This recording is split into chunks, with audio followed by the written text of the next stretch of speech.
The NBA Gambling Podcast on the Sports Gambling Podcast Network is brought to you by the SGPN app. Get all of our free picks and podcasts in one convenient app. Download the SGPN app today.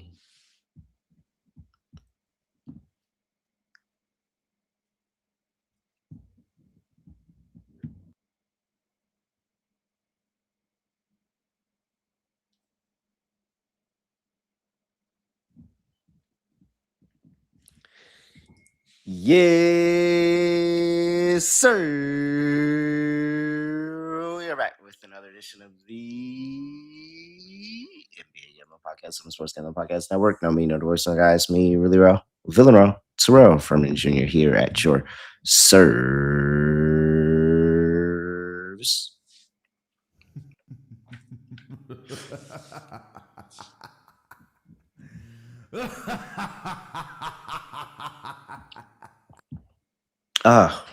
Allergies. Allergy season is here. Knicks season is upon us as well. The Knicks are up 2-0 in the Eastern Conference semis. I would love to say that I am enthusiastic, but I've seen the Knicks be in this position before. And they ended up actually winning that semi-conference final series against the Boston Celtics, no doubt. And then proceeded to drop the next series in the finals. So one game at a time. One game at a time. My dog didn't hit. Brunson had 26 points in the win. I had Brunson for 30 points in the win. And we're still sweating Timberwolves and Spurs are up 12, 36-24 currently right now in the second quarter. Scott Studio Reichel's here with me. Scott, what's going on? Scotty, beat me up. Surprise. Yeah, Knicks ended up winning. Unfortunately, I had the Sixers team total over 102.5.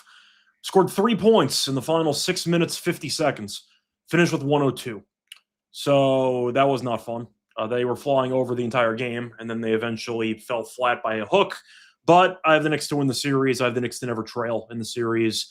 And I also had Edgecombe under 8.5 rebounds and assists. So could have been worse, but once again, the Sixers scoring 3 points in basically the last 7 minutes to kill my team total over was disgusting. But nice win by the Knicks. I felt like that team total was at 104.5 at one point. I know it was climbing. It was kind of back up and down. But either way, once again, they were flying over, and then they just completely crashed and burned. But nice win for the Knicks. Cat was in foul trouble for the entire game. Had himself a great second half. Anunoby's been amazing all postseason. Brunson closed. And, yeah, nobody on Philly could hit a shot. The Paul George air ball was pretty fun with like 20 seconds left. But, yeah, Maxey was off to a great start. He cooled off. Paul George had a great first quarter. Was terrible besides that. And nobody else showed up. So, nice win for the Knicks. Bing bong, as they say. So, that's all I have to say. Bing bong. Yeah, I think the more important thing that I'm curious about is making sure that this under comes through in the Timberwolves and Spurs game. Sweating that out. I mean, we'll see what Philly does in Philly, but I don't know if Embiid's going to play. It's a whole separate question. I mean, even if he doesn't play. I mean, even if he does play. I don't think he's going to save him either, but I just want to point out we don't know for certain what lineup Philly's going to roll out there, but I don't think it matters personally, but who knows? I had Knicks in 6. I'm not sure we even get to 6 at this point, but who knows? Before the series, I was telling some people I really thought the Knicks would sweep Boston. I feel pretty if the game goes as much as I scripted as tonight of if it's a close game, the Knicks are going to win it regardless because the Knicks have a great closing group with a great closer. Then this is going to be very short. I think any chance that they have, they're still going to close them out on the road as well. So we'll see. All right. First, before we talk about only 2 games Another 2 playoff game day. Before we get to that, though, if you're not already, just make sure that you are subscribed to us, the NBA Gambling Podcast. Make sure you subscribe here on YouTube, youtube.com/NBA Gambling Podcast. Make sure you subscribe wherever you get your podcast. Apple, Spotify, doesn't matter. Okay. Cleveland Cavaliers are on the road. Going to play the Detroit Pistons in game 2 of their series. Detroit is up 1-0. They won the last game against the Cavs. What was that? 111-101. They did get the cover. Game went under.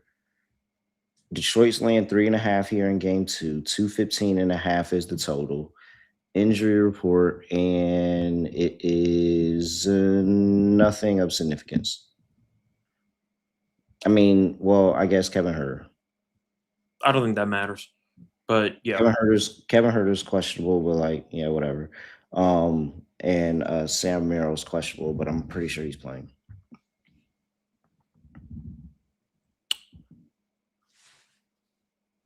So game 1, it felt like it was a lot of Detroit with Cleveland trying to play catch up. Not really being able to be there primarily because they couldn't score the basketball or have any basic offensive rhythm because they were turning the ball over every 5 seconds, much to what we talked about before the game. Or I think me and Lonte talked about something like that. I don't understand. I think that this is going to be very, very simple in terms of the fact of I don't think Cleveland realizes that the Detroit Pistons are a really, really good defense. And you're not going to be able to play as loose with the ball and not have those turnovers turn into points. And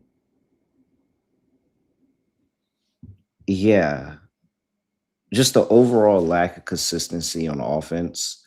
The fact that, what did they shoot?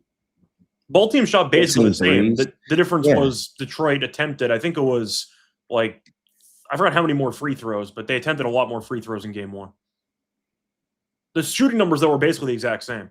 But Cleveland ended up attempting 16 free throws. Detroit had 35. So Detroit had 19 more free throws, and once again, they won the game by 11. So Yeah. they were just more aggressive. I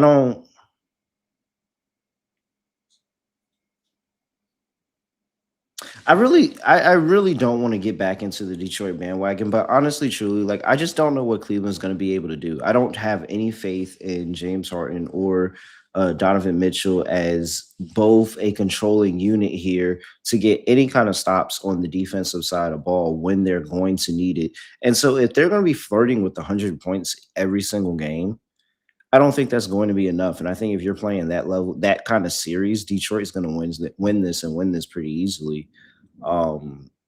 As far as I'm concerned, that was the low output game offensively that I'm expecting from Detroit. And I think it can only go up from here, but I don't know what adjustments Cleveland's going to make to be able to make it any easier to score on this defense. Yeah, I'm on Detroit in this game. I've said it before, and I'll say it again. Until I see the Cavaliers win a road playoff game, I'm not going to bet on them to win a road playoff game. It's that simple. Just prove it to me. If not, I'll just keep running it back. Cleveland has not covered a spread or won outright on the road all postseason. So why would I change anything up? Detroit was up for basically the entire game. They were on the verge of blowing them out in the first half. They were up by like 18 in the first half. Cleveland came back in the third quarter. Then it was a very close game late. And then Detroit went on a run at the end to win by 10 points. But I still don't like how Mitchell and Harden have played for about a week straight. I think they've both been really bad. I know Harden had himself a decent crunch time there in game 1 with a couple floaters. He flopped for 3 free throws. Mitchell made a big, I wouldn't say a big, he made a long three-pointer to like cut the deficit down to like 6 in the final minute, but the game was already out of reach at that point. They just haven't looked good, and they're leading the entire postseason in turnovers, the Cavaliers. They just have a lot of really ugly possessions. I thought Mobley was terrible in game 1. He was a game worse, plus minus.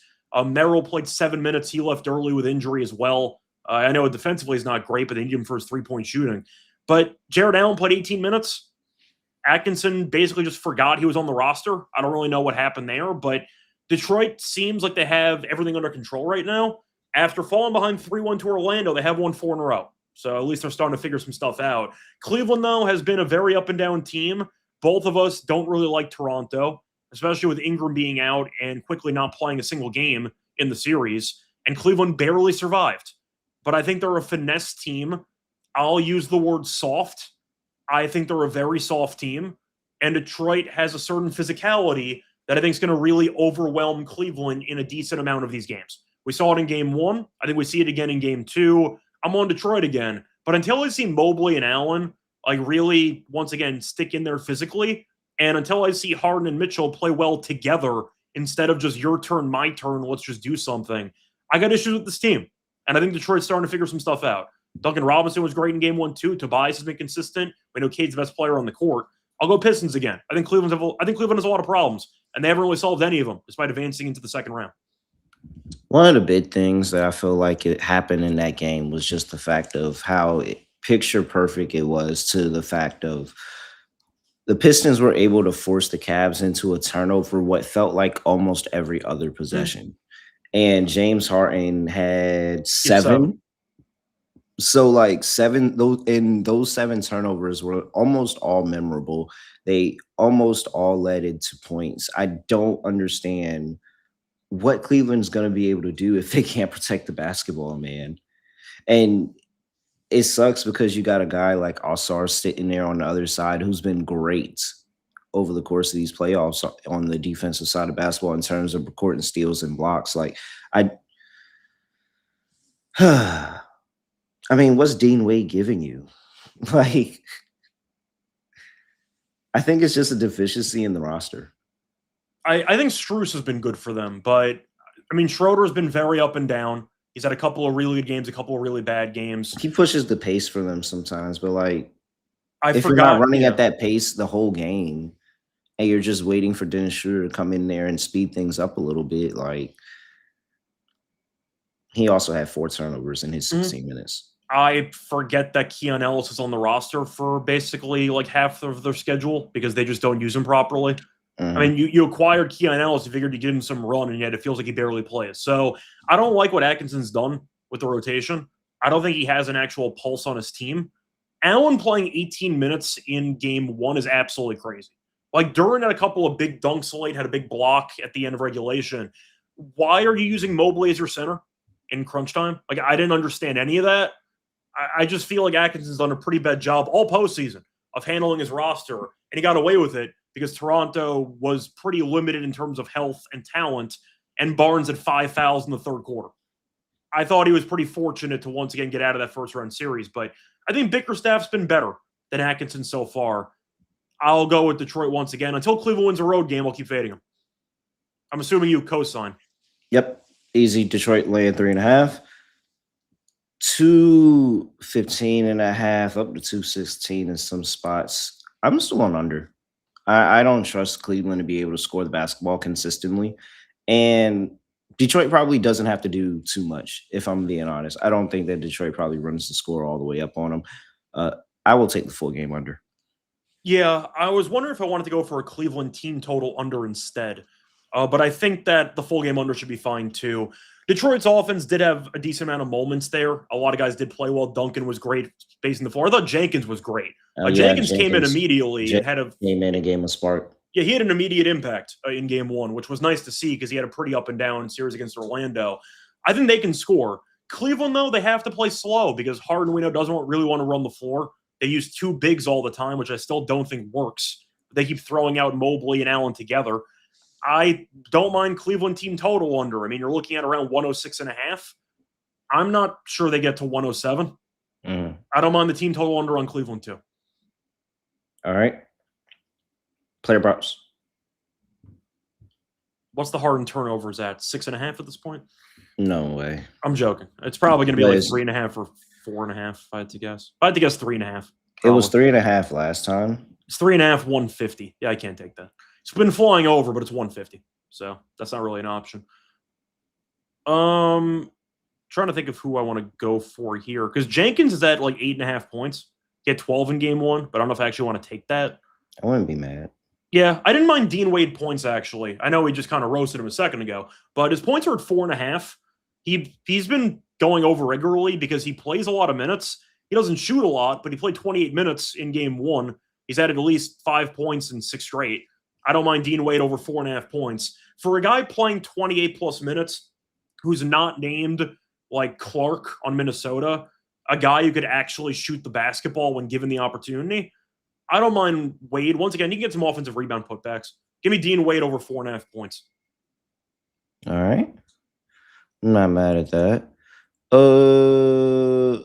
I will take some stock into.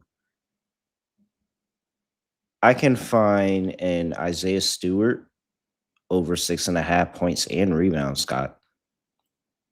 He's been over this in 1, 2, 3, 4, 5, 6 of his last 7 games against the Cavs, including going over in game 1, 6 points, 3 rebounds, 6 points and 3 rebounds in that game.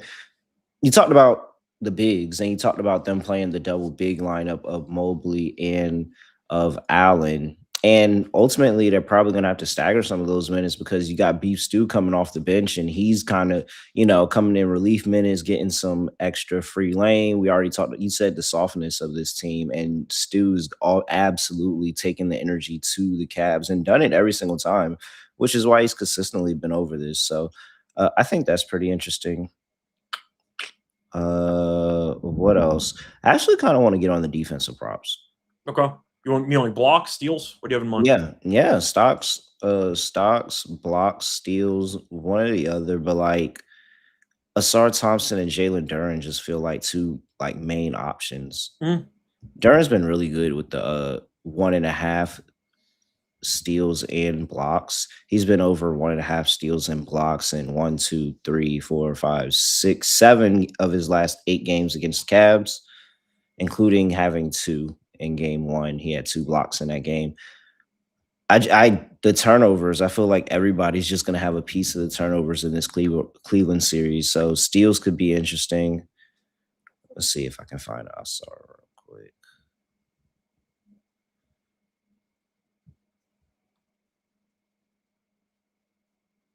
He's at 3.5 on the stocks. That's a little high. But Duren, pivoting and going to Duren 1.5, pretty interesting. I would look at that. All right. Anything else? Not really. I don't mind Tobias points. He walks in at 20 almost every game at this point, but yeah, that's fine. Shout out to Tobias. Yeah, he's been good. Great shot. Brocco. Brought to you by the Brocco Sportsbook and Casino. A ton of great ways to get in on the action with Brocco as they offer all the major sports offerings, over 100,000 sports markets a month, all available over there at Brocco. And Brocco's available in a ton of states. Wednesdays are for blackjack.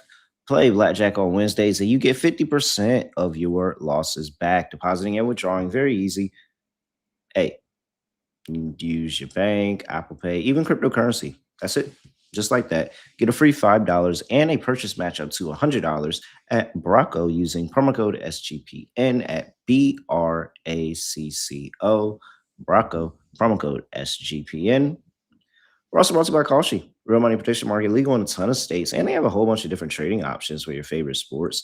Make sure you go check out the NBA, WNBA, MLB, all traded on Kalshi. New Kalshi customers get $10 when they use that promo code SGPN. That's Kalshi, KALSHI, promo code SGPN.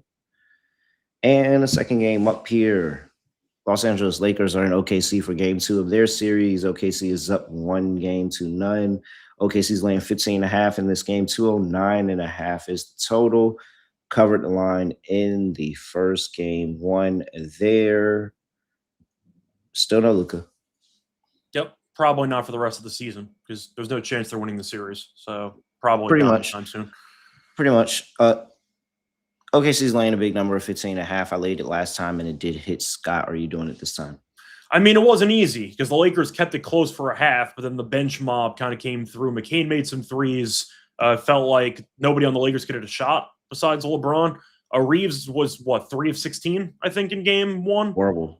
Yeah, he was terrible. You also ended up seeing Smart, who played terribly too. Nobody could shoot. Rui was fine. He had 18 points. Aiden had 0 points the entire second half, which made me laugh. Smart and Reeves combined for 20 points on 7 of 31 shooting, 2 of 13 from 3. So, yeah, nobody on the Lakers could make a shot.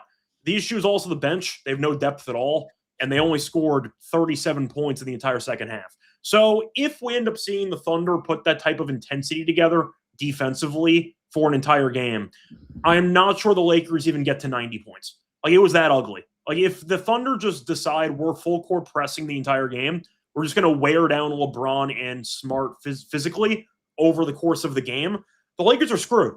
Like, they don't have any options. They don't have enough depth. They don't have enough talent. And even for the size, Ayton once again had 0 points in the entire second quarter. The entire second half, I mean. So I think they're screwed. I think we all knew that going in. I think that there were a bunch of delusional people on sports books betting LeBron Finals MVP because they just thought it was a fun narrative. They also like donating money. But the point is, the Thunder are too good for this team. It is what it is. The best team in the league by far. And I think that they're going to bury this team probably in 4 or 5. I think this could get ugly. Only 1 day off in between games. LeBron had extra rest entering game 1.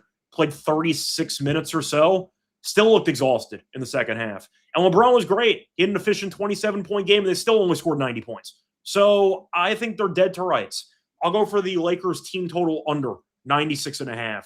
If the Thunder once again flip a switch and decide the game's over, which we know they've been doing for about 2-3 years already, the game's over. Like, the Lakers aren't good enough to score against this defense when they're fully locked in. And we saw that all second half. So I guess I am on Thunder minus 15.5. I think they win this game by about 20. But I do think the Lakers probably finish around 87 in this game. Yeah. I'm not sure they get to 90. So give me the Lakers team total under again. It was like 98.5 in game 1. It's down to like 96.5. I don't really care. I don't think this team can score. So give me the Lakers team total under again. I agree. I think that the only reason that OKC only scored 108 is because the Lakers could only get to 90. I think if the Lakers could get to 100, OKC probably would have put the foot on the throat and got to 120 or something like that. Ultimately, I think OKC covers this line. I don't know what the Lakers are supposed to do in just punching above their weight class like this. OKC is way better defensively. They're way better 1 through 10, basically. Here in the list of players, SGA had a quiet game where they were really figuring out how to guard him, really trying to force the ball out of his hands. And then, lo and behold, it gets to Chet Holmgren, who's just absolutely dominating them.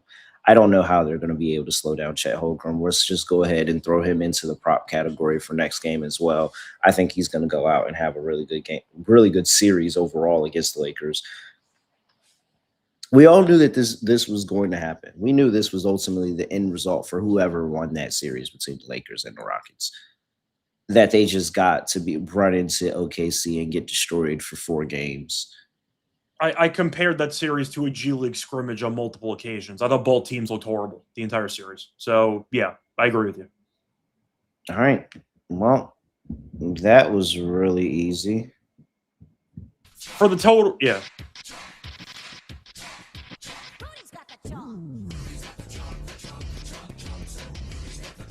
Not used to hearing that in the playoffs, sorry. I was going to say, for the total, I don't mind the under. But once again, I prefer the Lakers team total under. There was a chance the Thunder just rout them and drop like 125. If the Lakers end up falling behind early and LeBron, you can tell sometimes when he lets go of the rope, like he knows the game's over. I'm going to save some energy for next game. If they fully let go of the rope in this game, like early on, and they get blitzed, the Thunder might score 130. Like, it's really possible where the Thunder can just name their score. So I prefer Lakers team total under by comparison. But it would be game under a pass. I would definitely play the team total under. I actually think it's over because I think that it is going to be OKC just goes out there and pours on a whole bunch of points and just scores and ultimately drags his total up. So OKC team total over, Lakers team total under. That's how I would look at it. Once again, this might turn into like a 25, 30-point rout. It wouldn't totally shock me.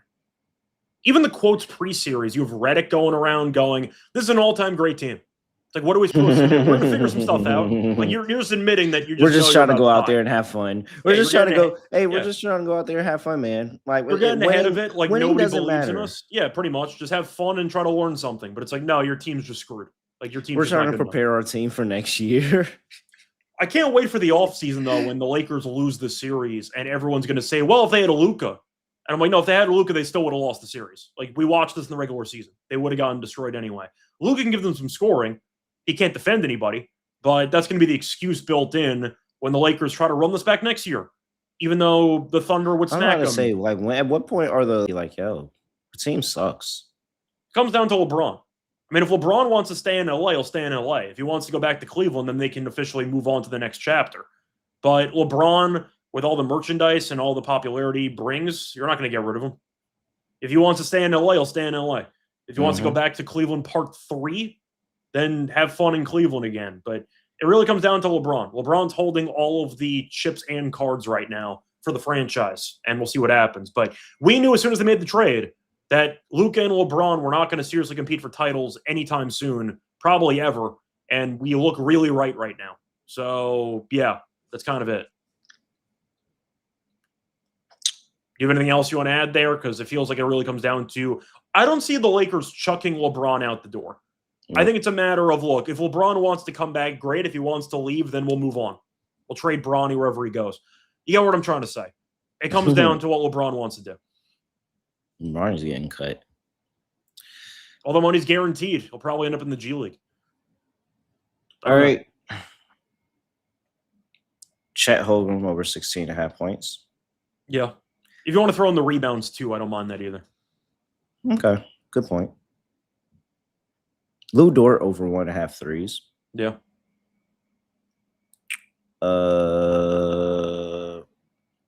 I can sell myself on any Jared McCain prop that you throw my way. Okay. It would probably just be made threes because it's always taking anyway. And then is there anything else that like the SGA thing kind of worries me because what if they start blowing them out again? Yeah.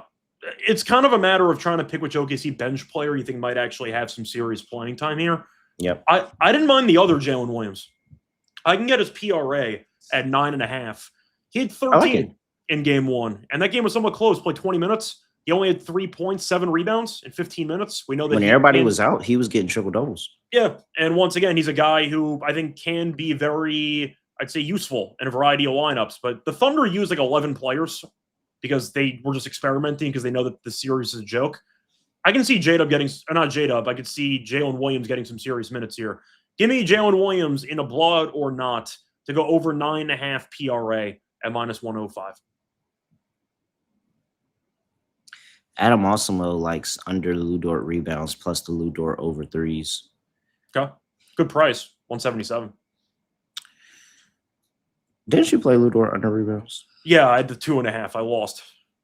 Hit 3. Got a rebound up 20 with like 5 minutes to go, and then he checked out of the game. Oh, yeah. All right. I might actually look into that rebounds prop stuff. Sure. Sometimes when stuff like that happens, the next game, 0. Yeah. Mm-hmm. 0. It's always 0 the next game. So I might have to look into that one for you. All right. That's it? Yeah. Yep. All right. Before we get to Lock Dog Prop, we can build our Underdog Fantasy lineup now, Scott. Shout out to Underdog Fantasy, picking higher or lower your favorite player fantasy stats. A brand new offer for new customers, by the way. Play just $5, get $50 in bonus funds when you use that sign-up code NBA SGPN. Scott, who do we want to throw on Underdog today? So I feel like we can run back one of the Pistons plays that we had if you wanted to go for I mean, you mentioned the Duren. You want to go for the Duren defensive props? If they have them listed. Looking. Blocks and steals combined. No, they don't have Duren listed for that. That's fine. Well, we agreed on Chet, so Chet's going to be on there. We know that for certain. So Chet just kills the Lakers again. Pretty much. Higher 16.5. I like that. Do you want to throw in the Jalen Williams one? Because that is an underdog if you want to go for it at 9.5 PRA. Yeah. PRA. Ooh, where's he at? There we go. And it's a little spicy too. 9.5. All right. Okay. Toss that in there. Okay, let's go to Cleveland, Detroit. I wonder if the turnovers, heart and turnovers prop is up here. Should be a 3.5 if it's going to be listed. It is 3.5. Sure, why not? All right, so James Harden hired 3.5 turnovers. Chet Holmgren hired 16.5 points, and Jalen Williams, J. Will for the people, hired 9.5 points, rebounds, and assists. That pays 5.55x, Scott. That's a good number. $100 gets you $555 over there at Underdog Fantasy. Make sure you use that promo code NBA SGPN. Also, we're brought to you by Rhythm. Make sure you go check out the Rhythm data tools that they have available for you so that you can cash in and dominate the NBA, MLB, WNBA, and golf. 7-day free trial over there at Rhythm to tail their models, or you can build your own models and cash in. WNBA's back, and last season Rhythm tracked 359 bets for a 58% win percentage. That resulted in over $2,000 worth of profits. Make sure you go check out Rhythm, promo code SGPN25 when you download the Rhythm app and get 25% off your first month. Download Rhythm and use that promo code SGPN25. All right, Scott. Lock, dog, prop. Lock.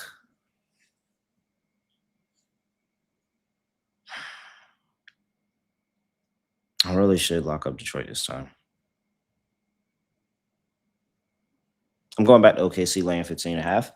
Okay. It's twice in a row for me. I really don't know what they have for OKC, though, if I'm being honest. They got to hope the role players get hot. It's really the only chance they have in any of these games. Yeah. Not much hope for the Lakers, man. Nope. So sad. Okay. I don't think it's that sad. They got out of the first round. Good for them. It's more than we thought they'd get. Well, I gave them the Rockets. Couldn't late. I hated Houston all year, but I think most people thought they would just lose immediately in the first round, and the Rockets would get swept by OKC. But I guess same outcome in the grand scheme of things. Yeah. All right, dog. I have to make a dog that I'm comfortable with. And that's the tough part of this. I will make my dog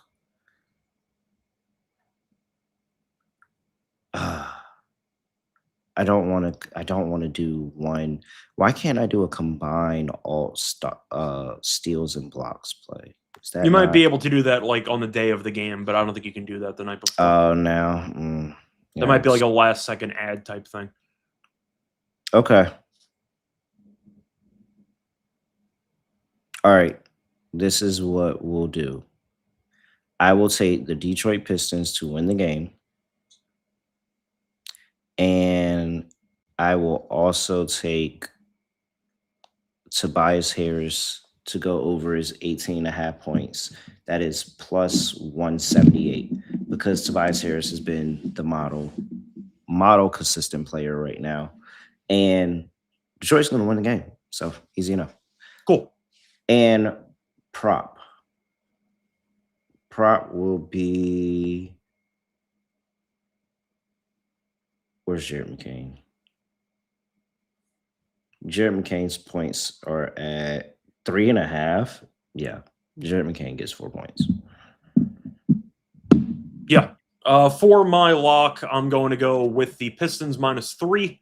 Not going to reinvent the wheel. I'll dare Cleveland to actually do something on the road. I thought about making that the lock too. Yeah, just going to go for it. For the dog, pretty simple. Alt spread, give him the Thunder -19.5 at plus 144. I think they bury him by 20+. And for my prop on the show, I'm going to go with, you know what? Give me Dean Wade over 4.5 points. It's more about playing time. Guy plays like 28 minutes or so, basically per game at this point, even if you don't think he's very good. Cleveland loves him. He's very good for the plus-minus and for the on-off numbers. So I don't mind Dean Wade over 4.5 points at -114 as my prop for the show. All right, Scott. Anything else for people before we get up out of here? Not really. Staying on this channel, we got WNBA. Final preseason episode coming up next. So check out that live stream in about 2 minutes. There you go. He's at Reichel Radio. I'm at really raw __. Make sure you give us a follow at SGPN NBA, youtube.com/NBA Gambling Podcast, and 5-star rating and review wherever you get your podcasts. Apple, Spotify, doesn't matter. With that, that's it. Nothing else to say, nothing else to do. No other way of hitting podcast. Just